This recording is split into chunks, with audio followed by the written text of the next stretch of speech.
ఏపీలో రేషన్ మాఫియాపై ఉక్కుపాదం మోపాలని ప్రభుత్వం నిర్ణయించింది. మాఫియా వెనుక ఎంతటి వారున్నా వదిలిపెట్టే ప్రసక్తి లేదంటోంది. సిఐడినా సిబిఐ విచారణనా అనేది రేపో మాపో ప్రకటించనుంది ప్రభుత్వం.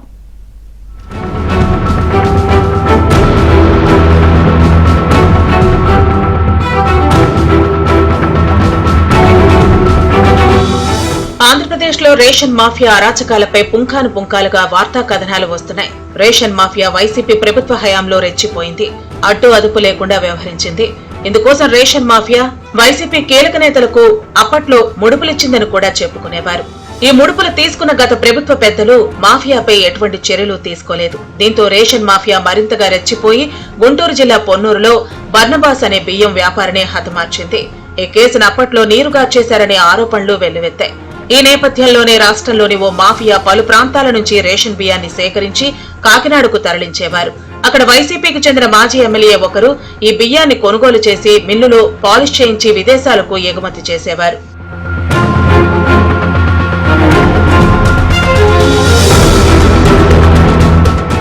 ఇదిలా ఉంటే రేషన్ మాఫియా మనుషులు నియోజకవర్గాలతో పాటు గ్రామాల్లోనూ మకాం వేసి కిలో రూపాయికి వచ్చే బియ్యాన్ని 10 నుంచి 12 రూపాయలు వెచ్చించి కొనుగోలు చేసేవారు.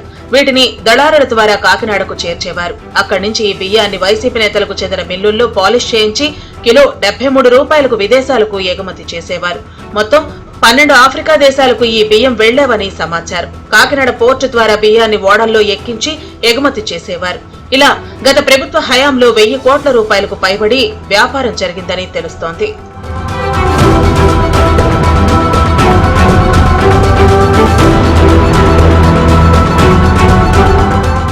కూటమి ప్రభుత్వం అధికారంలోకి వచ్చిన వెంటనే పౌర సరఫరాల శాఖ మంత్రి నాదెళ్ల మనోహర్ ఈ రేషన్ మాఫియాపై ఫోకస్ పెట్టారు.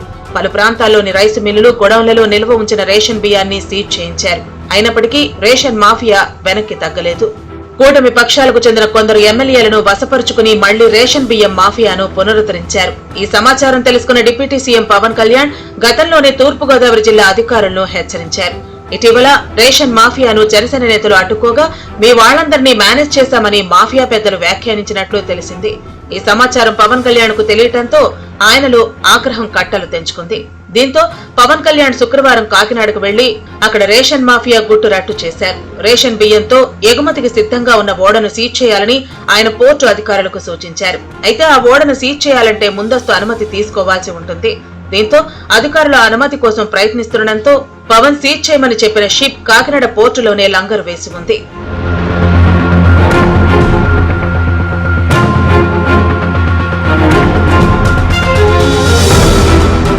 మొత్తానికి రేషన్ మాఫియాపై ఉక్కుపాదం మోపాలని సీఎం చంద్రబాబు అధికారులను ఆదేశించారు. డిప్యూటీ సీఎం పవన్ కళ్యాణ్ కాకినాడ పోర్టుకు వెళ్లే సమయంలో అక్కడి అధికారులు ఆయనకు సహకరించకపోవడంతో కూడా చంద్రబాబు సీరియస్ అయ్యారు. ఆ పోర్టు అధికారులు ఎవరో తెలుసుకోవాలని సీఎంఓను ఆదేశించినట్టు తెలిసింది. అలాగే రేషన్ మాఫియాను వదిలిపెట్టకూడదని ప్రభుత్వం నిర్ణయించింది. అయితే శనివారం సీఎం చంద్రబాబు అనంతపురం పర్యటన ఉండటంతో రేపో మాపో పవన్ కళ్యాణ్ తో మాట్లాడి పౌర సరఫరాల శాఖతో పాటు విజిలెన్స్ ఎన్ఫోర్స్మెంట్ శాఖకు కూడా స్పష్టమైన ఆదేశాలు ఇవ్వాలని ప్రభుత్వం భావిస్తోంది.